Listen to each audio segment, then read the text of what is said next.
todo. Ah, sí, igual Octavio Paz y todo, cabrón. Entraban en su... Ya. Amigos de Rayuela, Y ahora sí estamos quedó aquí sin querer. estamos aquí en la Avenida Rayuela, Plaza Shana. Y bueno, el día de hoy, como siempre, me acompaña mi queridísimo Manuel Medrano. Yo soy Gilberto Díaz. Y bueno, el día de hoy vamos a hablar, tenemos temas muy bonitos como los libros que marcaron tu vida. Y también vamos a hablar más adelante sobre la 10ª Veracruzana. Manuel, ¿cómo estás? ¿Qué tal? Buenas tardes, Gil. Sí, fíjate que recordando cuando me propusiste ese tema sobre los libros que marcaron tu vida, es bien curioso.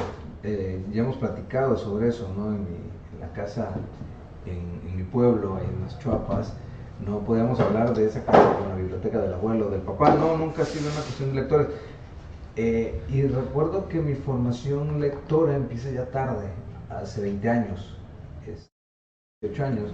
Los primeros libros que llegan a mí es unas obras completas de Gogol en Bruguera y un libro de Jean-Claude Carrière que se llama Viva María. Son los primeros y creo que al igual que pasa en el amor, el primero es el que más el que te acuerdas, ¿no? Porque hasta hoy, digo, no fueron, la de Carrier no es la mejor novela, esta de Viva María, pero sí está muy presente, muy presente sobre toda esta historia de la gente como gitanos, de un circo, caravanas y demás. Y de Gogol tengo sumamente en la cabeza, siempre que recuerdo ese libro, esta escena de Taras Bulba donde ya ves que los tienen sitiados a los rebeldes, los tienen sin comer y uno de ellos llega alimento y inmediatamente empieza a comer y cae muerto, ¿no?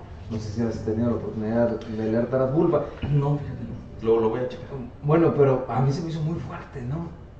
Muy fuerte, fue así de imaginar, ¿no? Cómo se muere. Y bueno, ya de ahí empiezan a salir otros libros, empieza una afición por el cuento, sobre todo leer cuento y por esta cuestión efectista que tenía el cuento, poder no ser tan cansada, ¿no? Alguien que venía de leer poco, no ser tan cansada de este hábito de la lectura, ¿no? Y historias que terminaban rápido. Y en ese sentido me topo con esta novela de Conrad que se llama El corazón de las tinieblas. Lo he escuchado, fíjate. No he tenido la oportunidad de verlo, pero sí lo he escuchado. Es una expedición y en esa expedición el ambiente que muestra Conrad a mi gusto es increíble, ¿no? Te narra ese calor insoportable, cómo salía de la misma ciénaga, lo sientes, vamos. Hay una traducción de Sergio Pitol, de la colección precisamente de Sergio Pitol Traductor, muy buena. Y bueno, ese es otro libro que me marca bastante, ¿no? De ahí empiezo a conocer un poco a los latinoamericanos y existe una novela de Alejo Carpentier, curiosamente no recuerdo el nombre en este momento, que narra la vida de un emperador haitiano y habla recuerdo mucho cómo el veneno que lo mata recorre prácticamente, recorre toda la isla, ¿no? El veneno, la sangre de él, impresionante también. Pero bueno, ahorita que me decías esto, de que bueno, no te toca lo de los libros de la casa del abuelo, llegas, por decirlo de alguna forma, llegas tarde a la literatura, ¿no? Claro. No sé, bueno, ahora los jóvenes, bueno, hay algunos que empiezan a leer muy pronto y eso es muy bueno. Yo recuerdo, mi caso es como el tuyo, yo también llegué muy tarde a la literatura, pero yo llego con esa novelita de 100 años de soledad, ¿no? Y ya después me aviento los cuentos. Igual, ¿por qué? Porque sientes que vas avanzando rápido. Sí, los cuentos pesados. Claro, de hecho, yo en casa, en la biblioteca, uno compra libros y dices, después lo voy a leer, lo tengo que tener, pero después lo voy a leer. Y en ese sentido yo fui armando una pequeña biblioteca en lo que se refería a Borges. pero como dices tú, llega un momento en que son como de respeto, ¿no? Dices, no, todavía no estoy así como para leer a Borges, ¿no? Sí. Y prolongué el meterme a leer a Borges por años, pero por años, ¿no? Decía, no tengo tal vez la capacidad por el mito que se crea alrededor de lo que es Borges. De lo que es Borges, ¿no? Sobre esta cuestión de su forma de literatura y demás. No sé si te pasa, por ejemplo, yo en casa tengo, bueno, mi biblioteca personal y arriba son los que me capturaron, me marcaron, ¿no? Y arriba de mi libro, por ejemplo, puedes encontrar 100 años de soledad, puedes encontrar Estas ruinas que ves de Ibargüengoitia, puedes encontrar Azteca de Gary Jennings, ¿no? El crimen y castigo de Dostoyevsky, ¿no? Varios libros. No sé si te pase eso, de que los tienes como en un apartado especial dentro de tu librero. Sí, y son libros no precisamente ya leídos, sino libros que, por ejemplo, tengo por ahí, los cantos completos de Rafón. Yo tengo una parte de mi biblioteca que son mis joyas, por así decirlo. Una primera edición de que tenemos aquí de Elogia Perpetua de Vargas Llosa, de él mismo, la historia de un deicidio, ¿no? Cuando él hace un análisis sobre 100 años de soledad, ¿no? Sí, y es interesantísimo porque, bueno, la amistad y luego la enemistad. La enemistad que existe, pero aún así, y que por mucho tiempo este libro que publica Barral Editores, precisamente en una edición muy bonita, que por ahí también publica este libro de ensayos de Lezama Lima, que se llama Los vasos órficos. Eran preciosos esos libros. Y bueno, de esa edición estoy bendecido porque, y fue de la última hasta que creo que Galaxia Gutenberg, creo que, o Acantilado, no recuerdo cuál de las dos, no, creo que es Galaxia Gutenberg, vuelve a reeditar a Vargas Llosa, y en un tomo de las obras de Mario Vargas Llosa mete ya otra vez Historia de un deicidio, ¿no? Porque fue un libro inconseguible por muchos años. Lo mismo pasa con que viene muy junto, viene muy de la mano con los cuadernos de Don Rigoberto, que es se me fue el nombre, pero es de Vargas Llosa, el elogio de la madrastra. El elogio de la madrastra, ¿no? Sí. Y por mucho tiempo fue inconseguible ese libro. Sí, que la última edición del elogio de la madrastra, no recuerdo si fue la última o con esa se vuelve a poner en circulación, no tengo muy claro el dato, es con esta edición de Océano, que era roja, con una portada en papel plastificado, que era como color vino, roja, una cosa así. Ajá. Y sí. De hecho era un compendio, ¿no? Era así muy delgadito, no sí, venía creo que completo el elogio de la madrastra, pero era así, que no muy grande. Yo recuerdo uno donde venía, pero era como un compendio y era también como rojo, y en la portada venía él como en blanco y negro. No, que yo vengo viene como una especie de pintura en la portada, un detalle de una pintura.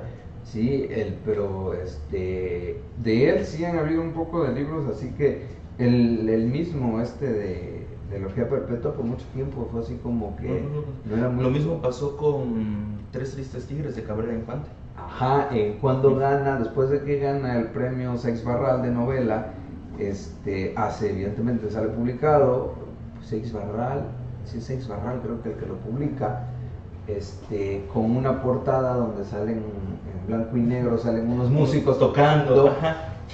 Esa edición tiene unas ediciones más, creo que salen 2 o 3 más, y de ahí desaparece un poco de escena. Ajá. Ese librito también lo puedes encontrar arriba de mí. Sí, y de hecho, después de Tres Tristes Tigres, recuerdo que le dan mucha jugada a otro libro que también me encantó muchísimo, que también me marca en el manejo del lenguaje del Caribe y toda esta zona, que se llama Habana para una infanta difunta, del mismo Cabrera Infante. Sí. Es una especie de diario excelente, de una factura muy buena, porque en Tres Tristes Tigres, a mi gusto, sí hay una pequeña exageración, cae un poquito en lo chirriguresco al momento de narrar todo Sí. él habla del cubano, y en Tres Tristes Tigres, y Habana para una infanta difunta, se me hace más íntimo, pero hablando él realmente, ¿no? Creo que es muy bueno también ese libro, ¿no? Tengo una anécdota por ahí donde estaba la feria del libro, ¿no? Hace un año precisamente, y bueno, yo ya conocía la obra de Cabrera Infante, en este caso Tres Tristes Tigres, y había un local en la parte de arriba de Cuba, creo que siempre se pone, ajá, claro, cerca de Cuba. Y entonces me acerco a ver los libros y le digo al que está vendiendo, oiga, estoy buscando algo de Cabrera Infante. Él era cubano y me dice, hay cosas mucho mejores que leer de él, ¿no? Hay cosas mucho mejores que leer que él, ¿no? Ajá. Y yo así, pues está bien, pero yo vengo buscando algo de Cabrera. Claro. Claro, lo que te iba a decir es este sentimiento de un libro que a ti te gustó bastante, ¿no? Y que alguien llegue y te diga, pero, ¿cómo crees, no? No, pero yo creo que tiene que ver ahí con una posición totalmente política, una cuestión de animadversión por la forma en que siempre se condujo Cabrera Infante. Digo, claro, escribe el libro fuera de Cuba, ¿no? Claro, y siempre fue un enemigo acérrimo del gobierno castrista. Del gobierno castrista. De hecho, no sé si es antes, no me queda muy claro, pero él es un duro crítico, que es cuando al mismo Vargas Llosa le empieza a hacer ruido el régimen, y es cuando él se separa, ¿no? de todo este movimiento, ¿no? ¿A ti hay alguna ocasión, digo, que un libro que te haya marcado, porque, bueno, ese es el tema, que alguien haya llegado así como de, ¿cómo crees? Estás mal, ¿no? Sí. Supongamos que te marcó, no sé, a orillas del río Pedra me senté y lloré de Coelho. Insistes. Para los que no nos han visto en ocasiones anteriores, a Emanuel no le gusta Coelho, ¿no? Entonces ya es como que, si lo ven en la calle, salúdenlo así como de, ¿y tu amigo Coelho? Pero supongamos que te gustó ese. Ajá. Y entonces llego yo y te digo, no, eso no, ¿por qué leíste esto? Perdiste el tiempo. Pero para ti es un libro que te marcó. Bueno, mejor pongamos otro libro de ejemplo, porque con ese pero no ese no. No, creo que no. Te digo, lo máximo que fue cuando me criticaban o me han criticado esta falta de lectura en lo que se refiere a poesía. Sí, que muchos dicen, pero ¿por qué no lees poesía? Y realmente sí la leo, pero cuando me meto al proceso de escritura de una novela, de hecho ese es como un buen ejercicio para escribir una novela, leer poesía. Porque digo, a lo mejor y como consejo para los jóvenes escritores. Porque la poesía te dice mucho con pocas palabras. No sé si me y la novela no, la novela te dice, por ejemplo, un haiku te dice muchísimo, abarca muchísimo. Sí, un haiku puede abarcar un universo, si tú lo quieres. Sí, un pensamiento. Sí, y tu mente en ese sentido se desarrolla muchísimo, tienes una capacidad de imaginación muchísimo más grande, que al momento de escribir una novela, entonces te puedes acordar de ese haiku y qué es lo que significa para ti, y entonces te desplayas escribiendo. Que hay poemas que no comprendo. Claro. Y entonces digo, es un haiku. Sí, mejor. No, por ejemplo, volviendo al caso de Borges, ¿no? Borges tiene poemas que tú dices, ay, espérate. No, sí, claro, muy profundos. Claro. Y le piensas y le piensas y le buscas y le buscas y le buscas. Y solamente le encuentras cuando te pones a pensar en la inmediatez del Aleph y demás, ¿no? Es cuando te queda un poquito más claro, por así decirlo, ¿no? Sí, claro. Sí, en toda esta cuestión de los espejos y el reflejo del reflejo en el espejo y todo este rollo, ¿no? Pero eso tan solo te piensas en un poema de esos y te da para reflexionar muchísimo, que si escribes esa reflexión son hojas y hojas, puedes llegar a llenar hojas, ¿no? Por eso de ahí es esa importancia, ¿no? De leer un poco la poesía cuando vas a escribir una novela. Pero entonces llegan y te dicen, oye, bueno, es que ¿por qué no lees poesía y todo? Pero les dices, llegas a decirles, bueno, es que yo lo hago como proceso creativo, ¿no? No. O de plano dejas que... No, sí los dejo que se desplayen y luego veo que dicen, no, es fulano, es sutano, y normalmente por poesía muchos entienden Bukowski, hay que decir las cosas, ¿no? Hay gente que los que más te critican, ¿no? El hecho de que no leas poesía, creo que es gente que lee como poesía comercial, es lo que sí me he dado cuenta, ¿no? Hay gente que no te lo critica mucho, pero son unos monstruos monstruos, ¿no? Son unos amigos, ¿no? Que son unos monstruos. Para la crítica. Para la crítica de la poesía, y la leen, ¿no? Son increíbles. Tengo que hacerte esta pregunta. Te hago la pregunta y bueno, después también yo voy a dar una respuesta. Y esta pregunta se volvió famosísima en el proceso presidencial del 2012, ¿no?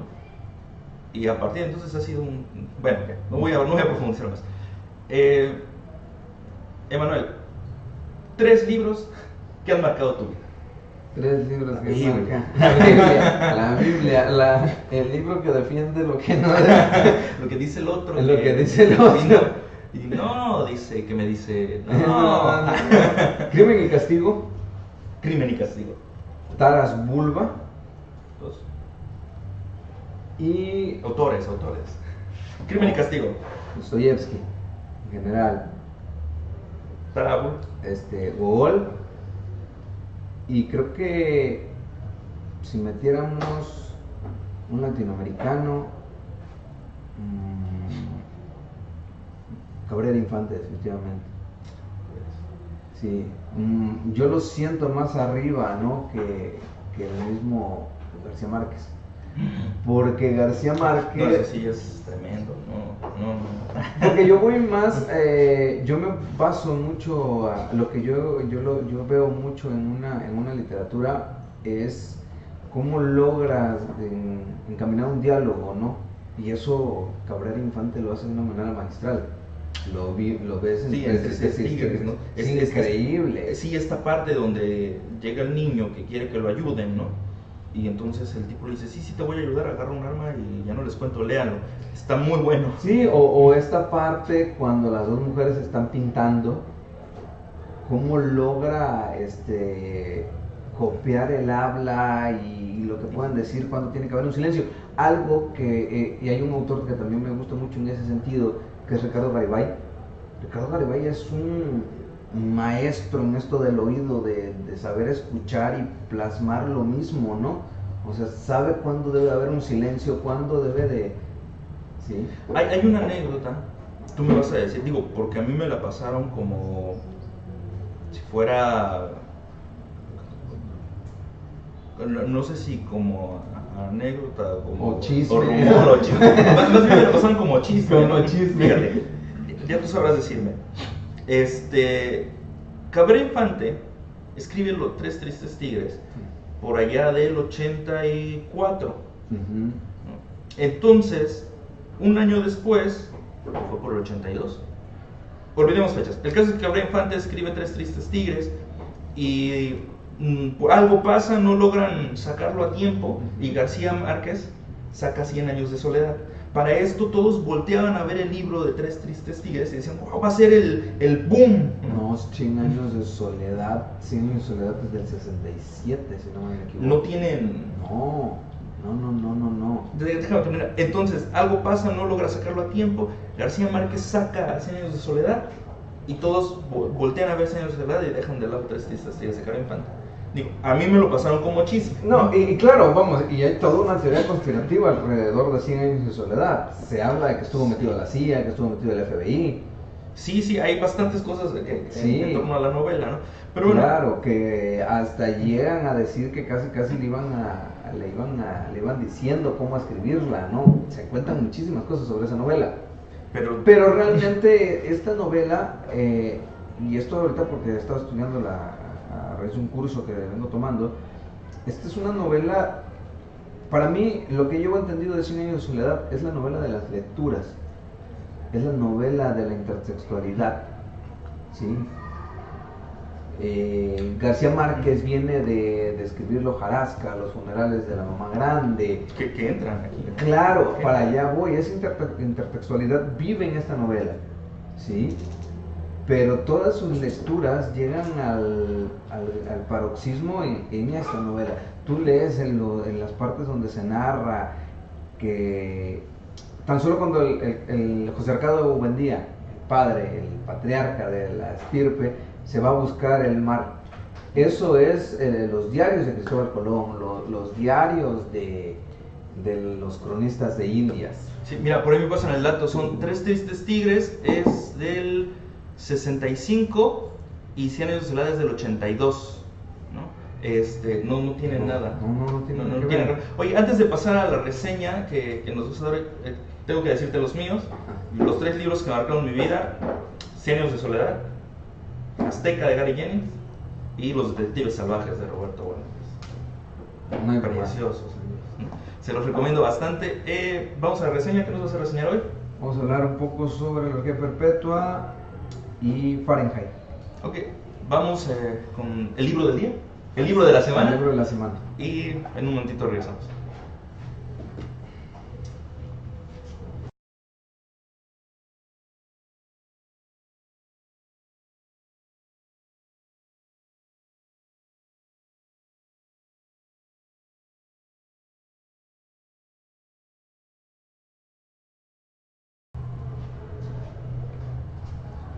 En esta ocasión les quiero recomendar este ensayo de Mario Vargas Llosa, la orgía perpetua, Flaubert y Madame Bovary. Aquí el premio Nobel peruano hace un desglose sobre y un análisis profundo sobre la obra del escritor francés, que la novela de Madame Bovary viene a ser ya un clásico de la literatura. La forma en la que lo aborda viene a hacernos cambiar la forma de adentrarnos en un texto. Hace un análisis riguroso, los personajes, lo que vivía el autor al momento de escribir este texto, que ya, como mencionaba, es un clásico. Y bueno, ¿qué es lo que tiene de importante leer un ensayo de esta magnitud? Nos va a hacer abordar cualquier texto literario de una manera totalmente diferente luego de su lectura.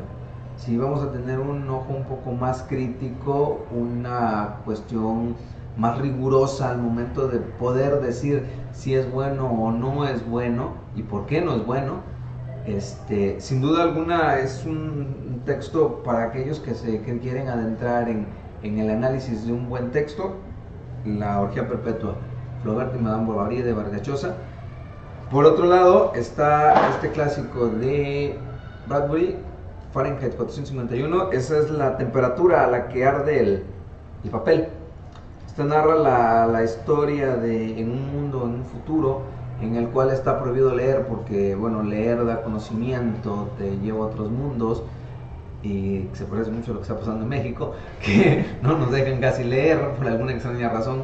Pero bueno, y aquí curiosamente existen unos bomberos que, más allá de controlar incendios, los provocan, siempre y cuando haya libros, ¿no? Y bueno, todo este conflicto moral que existe en el protagonista, que es uno de estos bomberos, y dice, pero ¿por qué tienen que ser quemados? ¿No? Empieza todo este rollo, y una novelita breve, pero de una factura increíble, sumamente recomendable. La orgía perpetua. Van a encontrar en ese libro herramientas para abordar un texto literario de una manera totalmente diferente a como lo han hecho ahora. Y vamos, Fahrenheit 451 es excelente novela corta.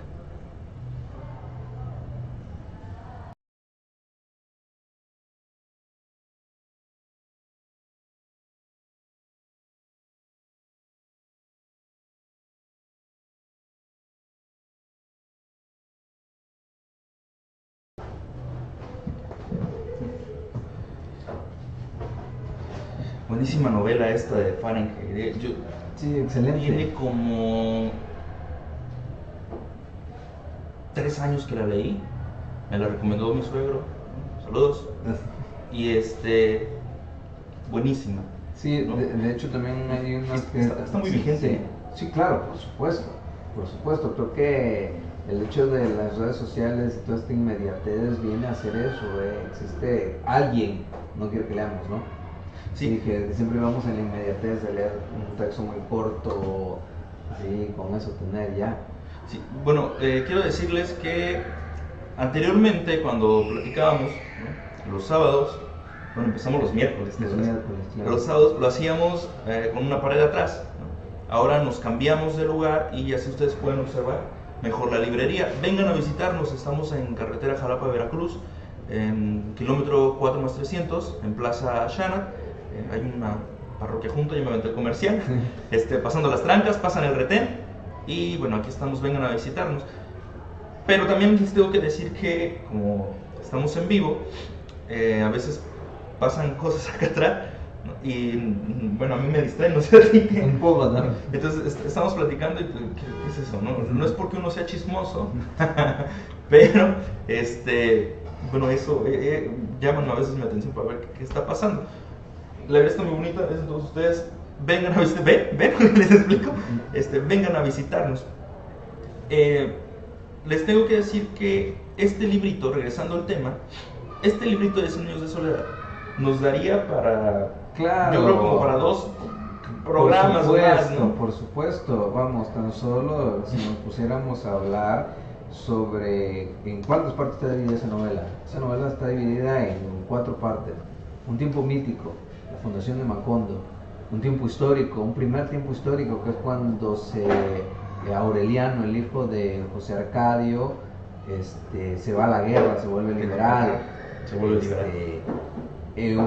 Un segundo tiempo histórico con la llegada de la bananera y todo lo que ocurre, y un segundo tiempo mítico que es cuando acaba la estirpe de los Buendía. Sí, eso es por una parte. Por otra parte, ver el papel tan importante que juega Úrsula Iguarán dentro de la novela. Al final, creo que la voz cantante de esa novela es Úrsula Iguarán. Sí, yo también coincido, ¿no? Porque de hecho ella es la que hasta anuncia la guerra. Sí, claro, y ella es la que pasa todo el proceso de toda la familia Buendía. Claro, por supuesto. Cuando dices el primer proceso mítico, se me viene a la cabeza esto que incluso así empieza la novela, ¿no? Después de que te dice que el coronel Aureliano Buendía, frente al pelotón de entonces Macondo era esa parte, ¿no? De que cómo te estoy contando algo, pero te voy a regresar. Lo que te vuelvo a repetir, esta cuestión de los cronistas de Indias, ¿no? De la tradición oral, te estoy contando algo, pero te voy a regresar para que sepas bien el contexto, ¿no? Esta forma de jugar con los tiempos, ¿no? Narrativos. Hay gente, he conocido gente que, bueno, no les gusta la novela y es válido, ¿no? También es válido. Claro. Pero hay gente que les cuesta un poquito de trabajo entrarle a la novela, claro, ¿no? Por los tiempos que maneja. Y la verdad es que yo creo, lo vamos a hacer, yo creo que la novela de García Márquez lo que viene a hacer es una reconciliación con el lector, ¿no?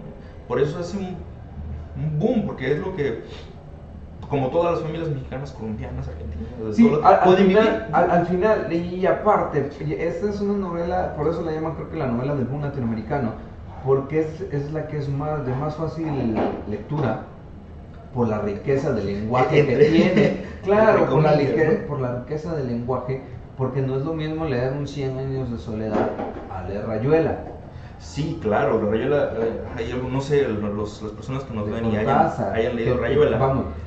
En mi caso, yo sí tuve que ir al traductor porque vienen partes en francés totalmente, ¿no? Vamos, tan solo el hecho de cómo la vas a leer. La vas a leer siguiendo el patrón de que te vas brincando los capítulos para ella, así, o la convencional. O forma convencional, que si la lees de forma convencional se te hace un relajo la cabeza, ¿no? Sí. Sí, por eso yo creo que esa es la gran valía que tiene 100 años de soledad. Esa es la que hace que el lector latinoamericano se reconcilie con la literatura. Así es, mi querido Manuel. Dentro de 100 años de soledad viene un personaje que se llama Francisco el Hombre, ¿no? El hombre, el que se encarga de andar cantando, el trovador, que luchó contra el diablo, ¿no? Y existe una historia realmente así en Colombia, ¿no? Claro. Del vallenato, ¿no? Del vallenato. Este hombre peleó con el acordeón contra el diablo y ganó. Ajá, en una cuestión de... como de rapidez, ¿no? Sí, lo que... repentismo, creo que se llama, una cosa así. Sí, tiene su nombre en específico, ¿eh? Hablando de novelas musicales, también tenemos allá El Nombre del Viento, que es una novela de aventuras. Es muy juvenil y también es muy musical. Él se llama Quos y, bueno, él vive con unos como nómadas, ¿no? Pero son cirqueros realmente, pero andan de pueblo en pueblo. Y le sucede una desgracia, tiene que empezar a vivir solo sus propias aventuras, entra a la universidad y, bueno, es una novela muy musical. ¿no? E incluso lo que me sucedió a mí cuando la estaba leyendo es que sí te absorbe el entorno, ¿no? Y sí te imaginas la música. Es de Patrick Rothfuss, se las recomiendo bastante. Son 2 partes, que es El nombre del viento y El temor de un hombre sabio. Aún no sale la tercera, ¿no? Te decía yo, musical. Hace unos días me hablabas de una novela musical que se llama Viva la música, Viva de la Andrés Caicedo. Andrés Caicedo. Y se me quedó en la cabeza, fíjate, ¿no? Sí, una novela excelente. Este escritor colombiano muere cuando se suicida él, cuando tiene en sus manos el primer ejemplar de Que viva la música, ¿no? Deja inconclusas unas novelas. Él era crítico de cine, creo, y deja inconclusa un par de novelas, pero deja también unos cuentos muy buenos que vienen incluidos en un ejemplar que anda por ahí de difícil acceso, que se llama Cali Calabozo. Cali Calabozo. Muy bueno. Sí, Que viva la música es un librazo. Alfaguara lo tiene.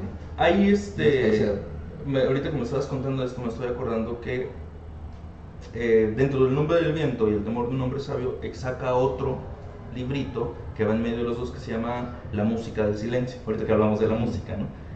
Y bueno, es un libro que uno puede empatar dentro de estos dos, como lo que encontramos en 100 años de soledad, ¿no? Uno lee los cuentos de García Márquez, viene a leer 100 años y va a encontrar que existen vamos, ahí está la Cándida Heréndira. Ah, claro, que era la mamá grande, la hojarasca.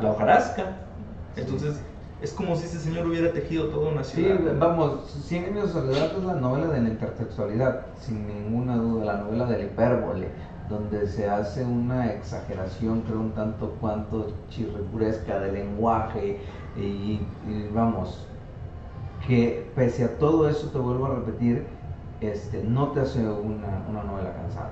¿Has conocido algún escritor que hable de lo contrario de 100 años de soledad? Que diga, ¿sabes qué? A mí no me gusta. Es de la novela del embrujo. Yo no he conocido a alguien que se exprese más de 100 años de soledad. Bueno, no que se exprese mal, pero yo pero sí que diga, no me gusta. Yo sí he conocido a alguien que diga, pues sí, no me gusta. No, o sea, pero tienes que reconocer que es una novela bien hecha. Puedes decir, no me gustó, pero pues sí, o sea, sí. Que está bien hecha. Claro. Está bien hecha. Oye, lo que cuenta García Márquez, ¿no? Dice que llegaron, iba a mandar el pedido y que primero manda la segunda parte. La segunda parte, claro, y que tuvieron que juntar las para mandar la segunda parte porque no les alcanzaba el dinero. Bueno, pero es que así hay, te vuelvo a repetir, creo que el mito ha llegado a ser, creo que mayor que la novela. Mucha gente luego se acerca a este texto, pero por la cantidad de mitos que se han hecho, ¿no? Ese supuesto mito que le dijo a Mercedes, manténme un año, que yo te voy a mantener toda la vida, y que la mujer pedía fiado, y vamos, infinidad de cosas. El otro dice que iban hacia la playa, y que se paró, ¿no? Y que creo que iba con Carlos Fuentes, ¿no? Que creo que nada más. Creo que iba con él, iban hacia la playa, y entonces él empezó y se le vino la revelación, y que dijo ya el pelotón de fusilé, que ya no llegaron a la playa hasta 2 años después. Claro. Imagínate, no sé, yo no me imagino, porque también está el mito de que hay un cassette donde están cantando, creo que son tangos y corridos, García Márquez, Julio Cortázar y Carlos Fuentes, ¿no? Y que existe un cassette donde como karaoke se grabaron y cantaron, quién sabe dónde. Si existe, si en algún momento la persona que tuviera ese cassette nos llegara a ver, súbalo a YouTube. A mí sí me interesa. No, de hecho en YouTube hay algo de lo que es así como que bastante difícil de encontrar. Hay una supuesta entrevista que le hace García Márquez a Pablo Neruda, creo que a propósito de la recepción del Nobel por parte del chileno. Sí, cuando lo entrevista García Márquez, ¿no? A Neruda. A Neruda, ¿no? Pues dura 7 minutos, creo, a lo sumo. Sí, pero es muy buena. Sí, y así hay bastantes anécdotas de escritores. Bueno, perdón, me regreso. La anécdota donde Vargas Llosa y García Márquez, en tiempos diferentes, viven en el mismo departamento en París. ¿No? Y la señora no les cobraba nada. No. Mira, tan solo un clásico es ¿por qué se pelea Vargas Llosa con García Márquez? ¿Cuál crees que es tu mito? Yo creo que fueron problemas de faldas o algo así. Ese es el punto. ¿Crees que Eso es lo mismo como dos políticos veracruzanos que están enemistados. Todavía no terminamos de saber por qué están enemistados. Sí, son como los Vargas, son el Vargas Llosa y el Gabo de la política veracruzana que están enemistados. ¿Por qué no sabemos? Realmente nadie sabe por qué están enemistados. Sí. Sí. Saludos, por cierto. Sí, pero se ha hecho un mito. Muchos dicen que García Márquez le reclama lo que le andaba haciendo a la que fuera su mujer, Patricia y prima Patricia Llosa. Otros dicen que es porque por el Nobel, ¿no? Sí, otros dicen también que fue por la cuestión esta de que Vargas Llosa le reclama al Gabo que supuestamente él quería con Patricia. Bueno, hay una Yo lo más una loco que llegué a escuchar fue que cuando y ninguno quiere hablar, ninguno se lo van a llevar a la tumba, ¿eh? Bueno, ya uno ya se lo llevó. Nunca quisieron hablar. Sí, el Gabo nunca quiso hablar de eso. Ahorita que estamos hablando de eso, me sentí como en un programa de esos de chismes. Sí. Bueno, vamos ahorita con el que se equivoca y dice McCorney, ¿no? Sí. Así me sentí ahorita. Sí. Pero le digo, todo eso ha abonado a esta novela, sin ninguna duda. Toda esta serie de mitos, chismes y demás ha abonado a esta novela y que mucha gente se acerca a la literatura del colombiano, sin ninguna duda. Dentro de la novela hablamos de Francisco Lombre y bueno, Francisco Lombre es una persona que llega y canta las noticias con su acordeón, ¿no? No vamos muy lejos, en Veracruz, bueno, tenemos son, ¿no? Las décimas veracruzanas, bueno, que también hay décimas creo que potosinas, no recuerdo, no sé, en Argentina los payadores y bueno, como que todos están haciendo lo mismo y no sé si se conozcan. Pero bueno, para eso hoy nos acompaña Daniela Meléndez y regresamos ahorita en un momentito con ella para platicar sobre las décimas. ¿Te gustan las décimas? Las escucho. Bueno, regresamos en un momentito. Sí me sentí como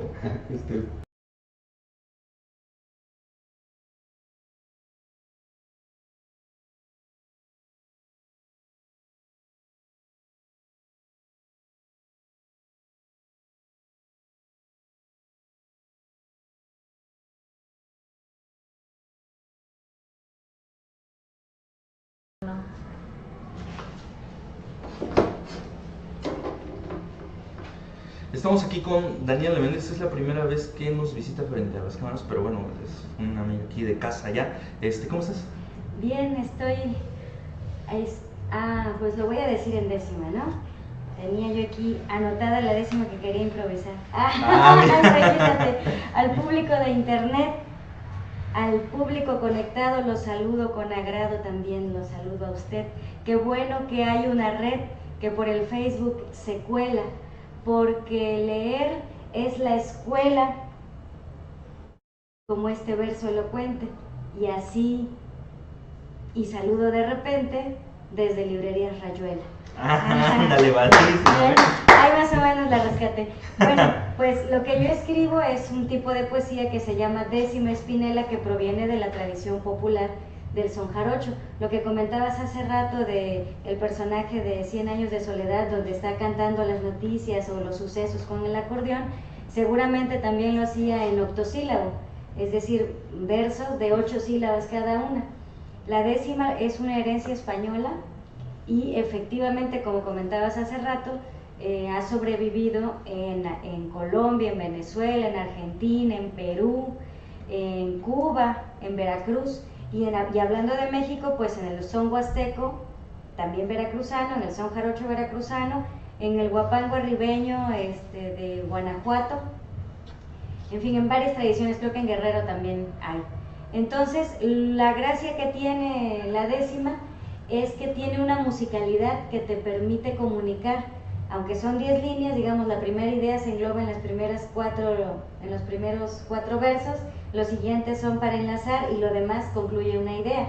Entonces, por eso es tan fluido. Se llama Florentino y el Diablo. Estaba yo tratando de recordar cómo en esa tradición, y no es en vallenato, es en joropo. En joropo, el ritmo se llama joropo. Florentino y el Diablo, que es el que peleó, ¿no?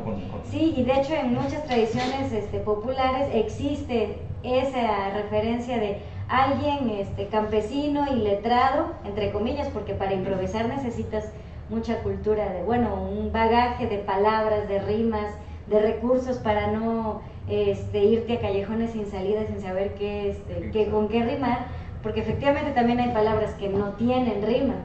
Oye, pero hace como un mes más o menos vino Miguel Centeno y él le explicaba yo porque él también saca las décimas, las saca muy bien. Desconozco si él tenga atrás tradición familiar también, saludos Miguel, pero tú tienes tradición familiar, ¿no? O sea, ya es todo una línea, ¿no? Sí. ¿De dónde viene? ¿De tu abuelo, de tu bisabuelo, de...? De mi papá. Yo me fui muy atrás. Mi papá ha sido promotor cultural obviamente desde antes que yo naciera. Bueno, no obviamente, pudo haber empezado hace 3 años, ¿no? Cuando yo tenía 4 años, él ya estaba en el proyecto del Grupo Tacoteno, en donde estuvo Arcadio Hidalgo, que es un estandarte de la tradición. ¿Por qué? Porque era un hombre campesino que recordaba muchísimos versos, que sabía modos de tocar algunos sones que ya se habían perdido. Entonces perdón, que te interrumpo, entonces existe digo, porque en la tradición que hablamos de Florentino el Diablo era un campesino muy letrado, ¿no? Pero... Que no sabía leer, digamos, no sabía leer, pero que... era muy letrado, ¿no? Claro. Pero entonces sí, porque he encontrado documentales en el cual dicen, bueno, pero es que es muy, no sé si la palabra sea idiático, muy, no imposible, pero... Y poco creíble. Muy poco creíble, ¿no? Sí, de hecho la tradición de la décima, y no nada más la décima, la improvisación es como muy menospreciada. ¿Por qué? Porque no están los libros. ¿Por qué? Porque no tiene el respaldo de la industria del libro, ¿no? De la distribución y todo esto, ¿no? Pero sin embargo son tradiciones que han sobrevivido a la tecnología, a los tiempos. ¿Por qué? Porque la palabra lleva las noticias, la palabra habla de los sentimientos. Y no hay persona que pasen los años y no se haya enamorado, desilusionado, enojado, que haya vivido injusticias, y todo eso lo recoge la poesía, hasta las cosas más sencillas como aventar una piedra y que caiga al agua, ¿no? Por ejemplo, lo digo a propósito porque decía Emanuel hace rato que la poesía en un pedacito dices mucho, y es verdad. Me acordé de una décima que dice: un día me fui a caminar por las calles de La Habana, y cuando me dio la gana le tiré una piedra al mar, la vi el espacio cruzar, más tarde la vi caer, vi una burbuja nacer, ondas azules abrirse y la piedra sumergirse hasta desaparecer. Algo tan sencillo como aventar una piedra que cae y que se hunda, lo puedes decir en poesía, ¿no? Sí, espérame tantito porque a alguien creo que le estaban robando el coche y se nos metía el audio. Sí, ¿no? Ya lo rescató, ya se lo robaron, sí. Pero ya dejó de sonar. Y, perdón, regresamos, me contabas acerca del Tacoteno, ¿no? El grupo de mi papá, sí. Entonces, su labor era de difusión y de rescate. En ese entonces, hace 30 años, más de 30 años, era rescatar el son jarocho de esta visión del ballet folclórico, ¿no? Lo que era más común era ver a las jarochas con sus trajes blancos y sus flores enormes y maquillajes con pasos corriendo por todo el escenario. Y no digo que está mal, es un lenguaje diferente, pero lo que se buscaba era visualizar el son de fandango de los campesinos, de un son mucho más pausado, en donde las mujeres suben a la tarima no con un traje de jarocha. El traje de jarocha blanco que conocemos era la ropa que usaban las hijas de los hacendados. Las mujeres campesinas no tenían acceso a esas telas y todo eso. Era una recreación del fandango después de la siembra, después de la jornada laboral, ¿no? O para festejar los bautizos, los 15 años. El mismo Arcadio Hidalgo decía que el son jarocho resistió a pesar de los bailes de salón, ¿no? Y de que la cumbia y todo lo que venía, que ya con un tecladista ya se armaba la pachanga y toda la gente quería ir a un baile, ¿no? Entonces, ¿crees que actualmente el son necesite ser rescatado todavía? No, ya está más que rescatado, ya está más que diversificado y más que visualizado, ¿no? Hasta hay mucha variedad, ¿no? Sí, hay muchas fusiones últimamente. Muchas fusiones. El grupo Los Sones, que son de aquí de Jalapa, bueno, ya han ido a los Grammys, bueno, no, los Cocolites han ido a los Grammys, andan... Los Sonics andan en Alemania, ni en la India, no sé dónde andan ahorita. Sí, pues, porque además entran también, o sea, provienen de una raíz tradicional, pero se meten a la onda global, ¿no? Como algo que parte de lo local se vuelve global. Y eso es interesante. Y las fusiones con otros ritmos. Sí, claro, los aguas, ¿no? También la superfusión. Platicaba con Miguel Centeno y me decía que va a mezclar el son con blues y con otros géneros por ahí, ¿no? Entonces incluso tiene un nombre por ahí rimbombante, ¿no? Pero bueno, ¿por qué no nos dices otra? Bueno, pues te decía, entonces yo aprendí a zapatear a los 4 años, a tocar la jarana a los 8, a cantar me animé como hasta los 13, 14 y a escribir la décima a los 16. En octubre de este año cumplo 20 años de hacer décima, no sé cómo ha pasado el tiempo. Sí, tengo 25, ¿verdad? Y bueno, yo he escrito de muchos temas. ¿Cuál es el tema que más te ha costado? Que más me ha costado, donde me he tenido que documentar. Creo que la serie de versos que he hecho más sobre los derechos humanos de las mujeres, porque mucho tiempo trabajé en una institución que hacía investigación sobre estos temas y entre otras acciones, incluso incidencia política, ¿no? De buscar modificar artículos a favor de los derechos humanos de las mujeres. Eso creo que es lo más difícil, porque yo puedo decir, sí, yo tengo derechos, pero a ver cuáles son y cómo los ejerces, ¿no? Creo que las que más me costaron trabajo, y las quiero decir ahorita a propósito de la reforma al artículo 4 constitucional que acaban de aprobar en Veracruz, que me parece totalmente agresiva contra los derechos de las mujeres, que es la que defiende la vida desde el momento de la concepción. Cuando yo escribí décimas a favor de la despenalización del aborto, sí me tuve que poner a leer. ¿Por qué estoy a favor de la despenalización? Que una mujer no tenga que ir a la cárcel por un aborto espontáneo o porque haya decidido no tener un hijo, ¿no? Entonces dice, una mujer puede dar vida desde adolescente y es asunto inteligente esa facultad cuidar. No me refiero a esperar a un príncipe azul de cuento, me refiero a que el momento de ser madre es elección, placer sin imposición, disfruta en todo momento. Se ve el derecho a la vida del feto, un superderecho, y ese es un camino estrecho, un callejón sin salida. Qué cruel sentencia suicida que sea ilegal abortar. Qué fácil es prejuzgar las causas de un embarazo. A eso lo llamo retraso y hoy tenemos que avanzar. Bueno, son muchas, pero me voy a la parte donde dice, pudo ser por violación el embarazo o incesto y me resulta molesto darles esta explicación. Si se rompió o no el condón, si hijos ya son suficientes, si de economía se es carente, si existen malformaciones del cuerpo, las decisiones las tomaremos conscientes. Bla, bla, bla, bla, bla, bla. Sigue más sobre la onda de los... En fin, son temas difíciles de tratar, y claro que es difícil escribir así, hay que ir con mucho tiento, porque uno lo que quiere es defender una idea y no que se vaya el verso para otro lado, ¿no? Pero, por ejemplo, también he escrito de picardía donde en un fandango un chico me decía que en verso, ¿no? Porque cuando es el fandango lo bonito es que puedes improvisar, entonces me decía que mis caderas de mango y no sé qué.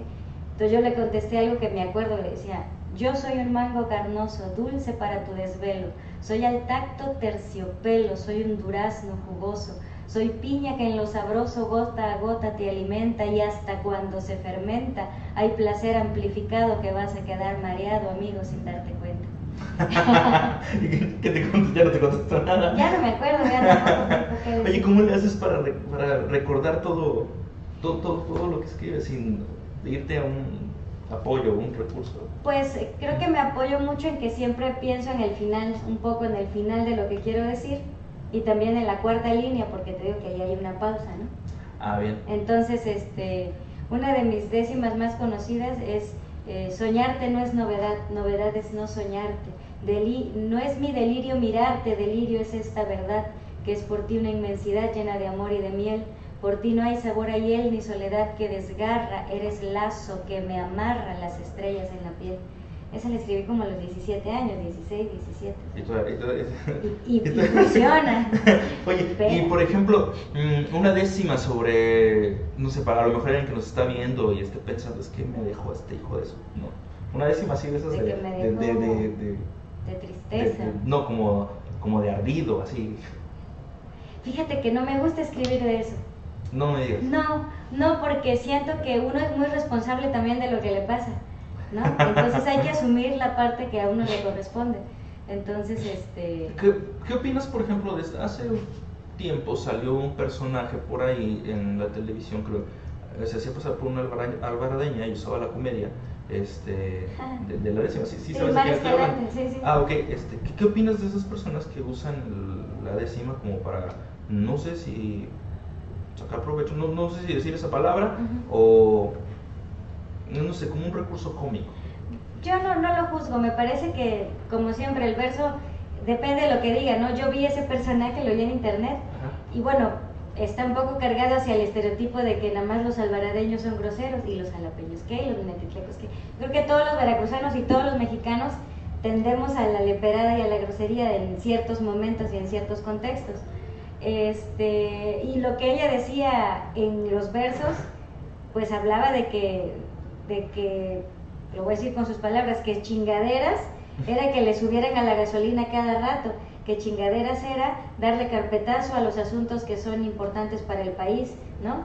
Entonces hablaba de eso. Oye, la décima... Y entonces yo creo que está bien, porque la comedia es una manera también muy, muy suave de llegar a temas difíciles, ¿no? Oye, eso iba, entonces la décima, podemos decir que en tiempos actuales se está enfocando mucho hacia la crítica política. Hay de todo, y eso es lo bonito, que es como un recipiente, ¿no?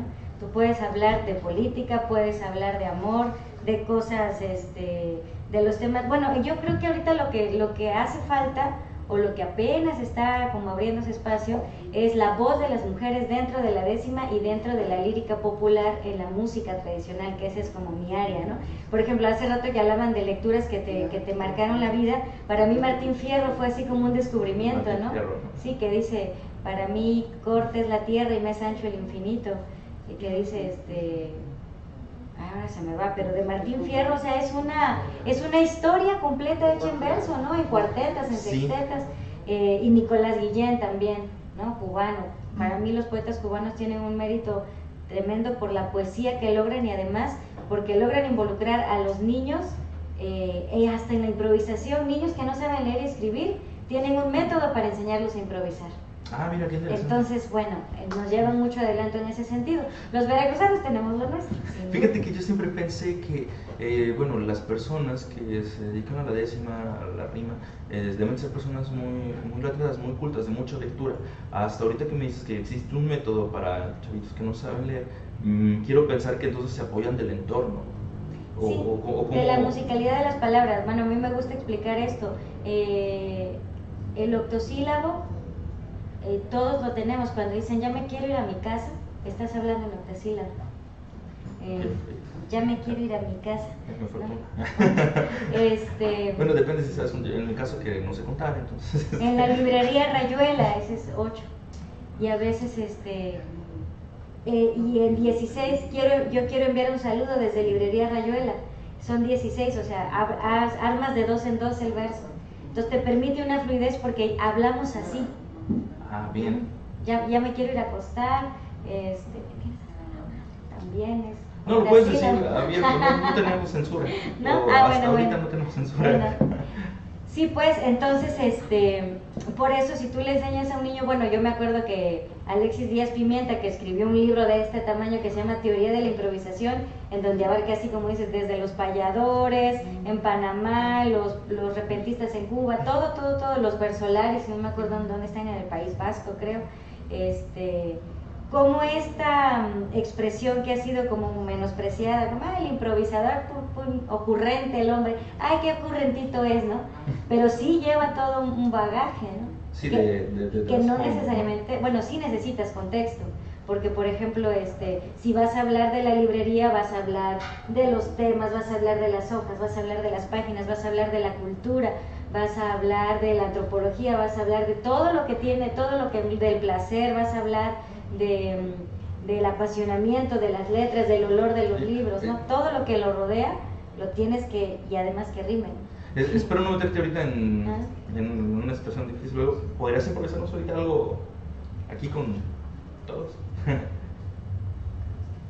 Voy a cumplir el deber,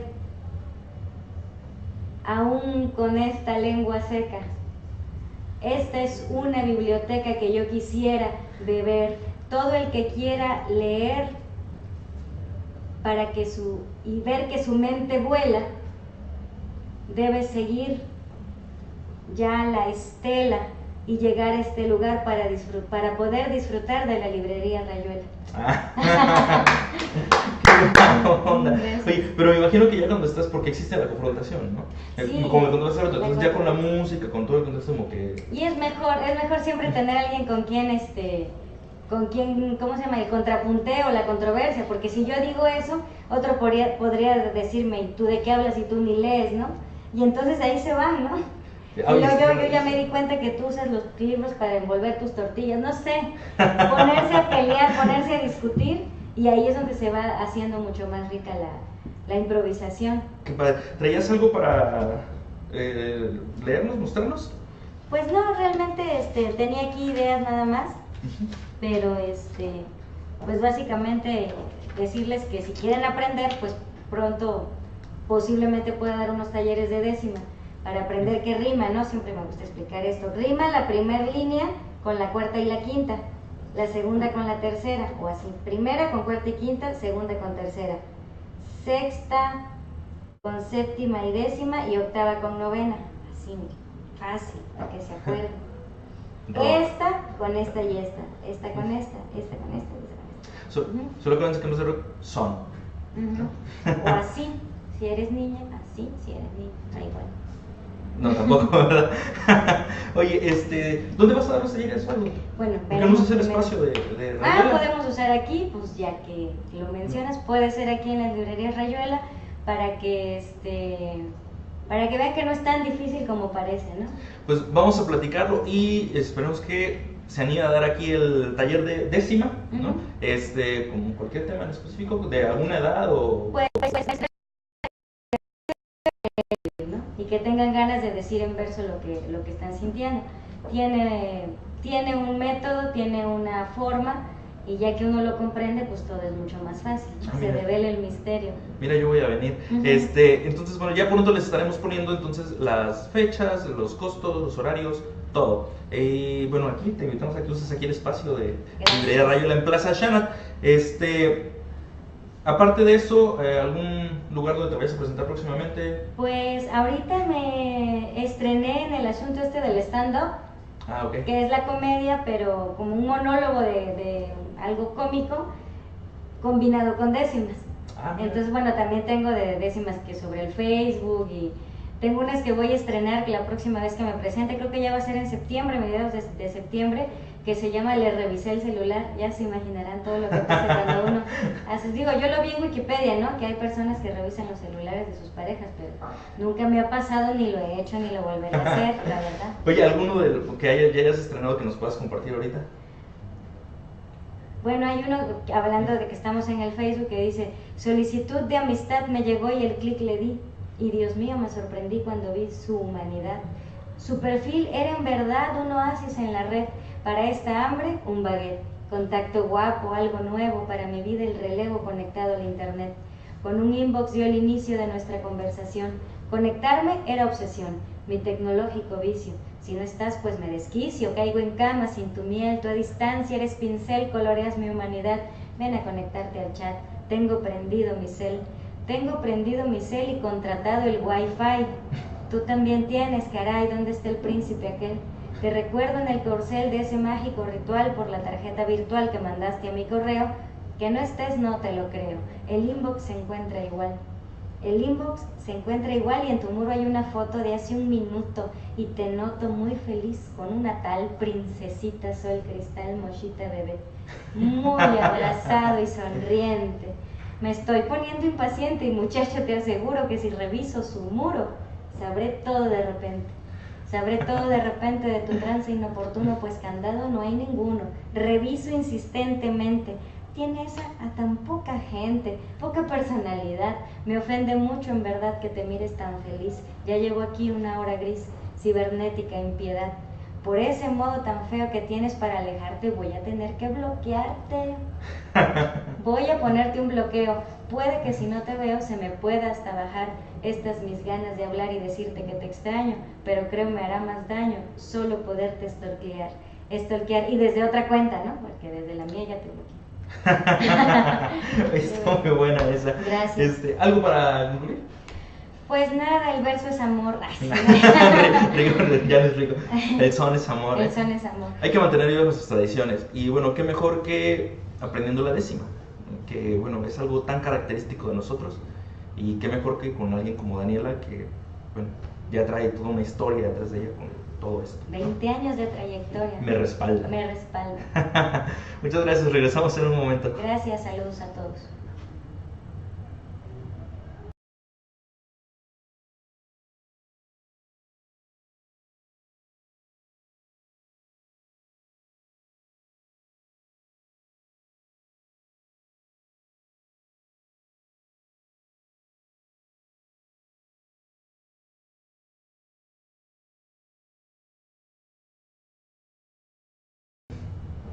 Me hice más de 15. Oye, hace rato que antes de entrar, que estábamos platicando que íbamos a usar una entrada de esos así. Sí, Como así nos para salió, así nos salió. así nos salió. Amigos de Liberar Rayuela. Pero usas hasta como una pose así. Amigos de Liberar Rayuela, ¿no? ¿Tienes alguna, ahorita que hago así, alguna pose así como motivadora? No sé, alguna técnica así? Una matadora. Ándale, ¿no? No. Amigos de Liberar Rayuela. No, o sea, como muchos de estos cuates que empiezas a estudiar letras y te andas con los libros, ¿no? Cargándolos todos como si los fueras a leer todos, ¿no? Cuando empezaste a hacer letras, ¿no? La pose total. Sí, ese y 4 más, ¿no? Sí, es cierto. Sí, Digo, sí. yo no estudié letras, pero sí me costó. Sí, los he visto ahí caminando, cruzando la calle, ¿no? Sí. Y a lo mejor Tienes nada más la andan axila- leyendo uno. Sí, la axila más sabia que puedas tener, sí, con todos los que traen cargando. El chico cargando. O me ha tocado también el hecho de estar aquí en la librería, ¿no? Y ver que llegan y revisan y ven, tienes este otro, ¿no? Y ellos en la pose total, ¿no? Se tienen la crítica de la razón pura de Kant en cátedra y demás, ¿no? Ándale, ¿no? Notas al pie. Sí, sí, sí. No, pues no los tengo. Y se retira, ¿no? Digo, es muy bueno que dentro de su carrera, ¿no? Pues tienen que leerle, echarle ganas, ¿no? Claro. Pero yo personalmente, y esto lo digo con mucha responsabilidad, yo creo que hay cosas que no te hacen ser, ¿no? Es como, ¿qué te hace ser escritor? Claro, de Escribir. hecho por ahí hay un artículo que lo publica una página web que habla precisamente sobre este tema del ser culto y ser inteligente, ¿no? Son cosas totalmente diferentes, ¿no? La inteligencia te la da la cotidianidad, ¿no? De cómo sabes resolver un problema en la vida cotidiana, ¿no? Y lo culto te lo da algo que, como su nombre lo dice, ¿no? Cultivas, ¿no? Eso es lo que tú cultivas, ¿no? Que te haces un especialista en algo, ¿no? Sí, oye, ahorita que, por ejemplo, estaba Daniela con nosotros platicando sobre la décima y a mí siempre me ha impresionado esto de cómo en el aire las van cachando, ¿no? Claro. Entonces eso entraría dentro de la inteligencia, ¿no? Digo, No, o del No, es del una oculto, cuestión de lo o de los dos. O sea, yo creo que es una cuestión culta, ¿no? Porque tienes que tener un manejo del lenguaje, tienes que tener una riqueza de lenguaje, un léxico muy amplio, ¿no? Saber la cuestión esta de cuál es cuál rima con cuál, ¿no? Sí, lo que quieres decir, que el mensaje vaya directo, ¿no? Vaya Esa es directo. por ejemplo, es una cuestión de alguien culto, ¿no? Que trae unos estudios y una especialización en eso, ¿no? Sí, yo en algún momento de mi Sí, lo que hacen los salvadoreños que son inteligentes, te las voltean, pero no llevan ni una métrica, ni una rima, ¿no? Nada más la voltean y ya. ya con eso, ¿no? Fíjate que yo Claro. una vez lo intenté, pero me quedaba en esto de, no sé, voy a escribir un verso,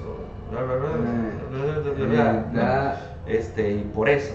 Y por eso. Pero me salía como un haiku ahí, Sí. un haiku en décima.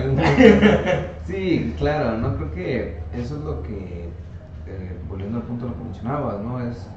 Es algo que, pues, sí es verdad, una declaración con mucha responsabilidad, pero es muy cierto, ¿no? No todo el que es inteligente es alguien culto. Eso es, y hay gente que es muy culta, pero no es inteligente tomando en cuenta si la inteligencia te ayuda para las cuestiones cotidianas, ¿no? Gente que es muy culta y no te sabe cambiar un foco. Sí, sí, es cierto. Bueno, para todo hay Claro, gente. sí me explico, y son tipos que te pueden recitar una biblioteca entera, ¿no? Pueden tener un conocimiento vastísimo, ¿no? Sobre uno o varios temas, ¿no? Pero eso es lo que a mí me sorprendió mucho ese artículo, ¿eh? Y sí coincido bastante con él, ¿eh? Que una cosa es ser inteligente y otra cosa es ser culto.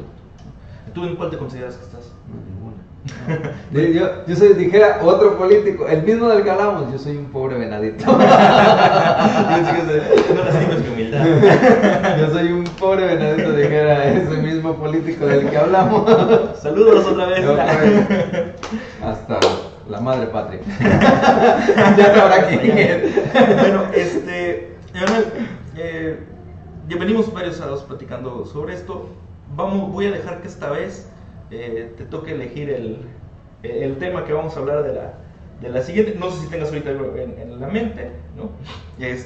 Pero a lo mejor les puedes decir a las personas que nos están viendo. A lo mejor. Vamos a hacer esto, algo que a muchos les interesa. No digas más. 100 años de soledad. Muchos pueden hablar sobre ese tema. Excelente. Y García Márquez, vamos a hablar un poco sobre él. ¿Te parece si entonces las personas que nos estén viendo o los que vean el video después, si leyeron la obra y hay alguna pregunta o alguna duda, escríbanos por ahí abajo y nosotros veremos la forma si se la podemos resolver o no? ¿Qué te parece? O los enredamos más. Sí, o nos enredamos juntos, no hay pierde, ¿no? Entonces, bueno, Emanuel, un sábado más, muchas gracias por haber compartido con nosotros. Nos vemos el próximo sábado, hablando de 100 años de soledad. Emanuel, ¿algo para cumplir? Uno a la semana, léanse nada más, no muchos. Uno no pido más. No pido más. Uno nada más. Nos vemos el próximo sábado. Gracias.